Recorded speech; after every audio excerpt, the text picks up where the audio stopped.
मध्य प्रदेश में बीजेपी के लिए मुख्य विपक्षी दल कांग्रेस से ज्यादा अपने कार्यकर्ताओं को साधना बड़ी चुनौती बन गया है। पार्टी ने दिग्गज नेताओं को चुनाव मैदान में उतारकर अपने पक्ष में माहौल बनाने का दांव तो चला था, लेकिन ज्यादातर मंत्रियों को फिर से टिकट मिलने से सत्ता विरोधी लहर का खतरा और बढ़ गया है। क्या है पूरी खबर, देखते हैं ये रिपोर्ट।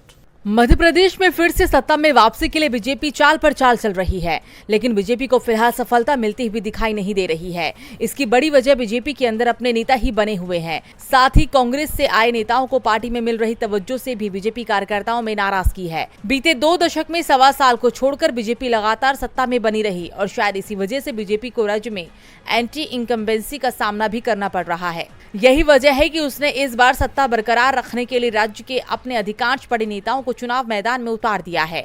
साथ ही भावी मुख्यमंत्री का चेहरा भी घोषित नहीं किया है। पार्टी के बड़े नेता राज्य के दूसरे क्षेत्रों से चुनाव मैदान में हैं। ऐसे में कार्यकर्ताओं में जोश भरने के साथ ही जनता के बीच भी नया माहौल बनाया जा रहा है। बीजेपी ने अभी तक राज्य की 230 विधानसभा सीटों में से 136 सीटों पर उम्मीदवारों की घोषणा कर दी है। 9 अक्टूबर को जारी की गई बीजेपी की 57 सीटों की चौथी सूची में सभी मौजूदा विधायकों को टिकट दिया गया। इनमें मुख्यमंत्री शिवराज सिंह चौहान के साथ सरकार के 24 मंत्री भी शामिल हैं।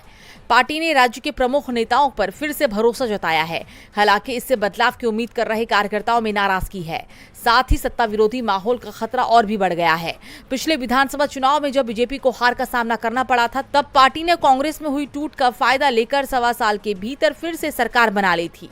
उस समय कांग्रेस से 22 विधायक बीजेपी के पाले में खड़े हो गए थे और उनमें से ज्यादातर चुनाव जीतकर विधायक और मंत्री भी बने थे। पार्टी ने इस बार उनमें से अधिकांश पर फिर से भरोसा जताकर उन्हें उम्मीदवार बनाया है, मगर इससे बीजेपी के पुराने नेताओं में नाराजगी है, क्योंकि वो इन सीटों पर अपने लिए काफी संभावनाएं देख रहे थे। हालांकि कार्यकर्ताओं की नाराजगी को लेकर पार्टी का कहना है कि हर चुनाव में टिकट बंटने पर इस तरह के हालात बनते हैं, लेकिन कुछ दिनों में सब सामान्य भी हो जाता है। लेकिन फिलहाल राज्य में बीजेपी के लिए हालात सामान्य होते नहीं नजर आ रही हैं और कार्यकर्ताओं की नाराजगी से बीजेपी को बड़ा नुकसान उठाना पड़ सकता है। राज्य में 17 नवंबर को मतदान है, वहीं चुनाव के नतीजे 3 दिसंबर को घोषित होंगे। देखना होगा कि बीजेपी की सत्ता का भविष्य क्या होगा।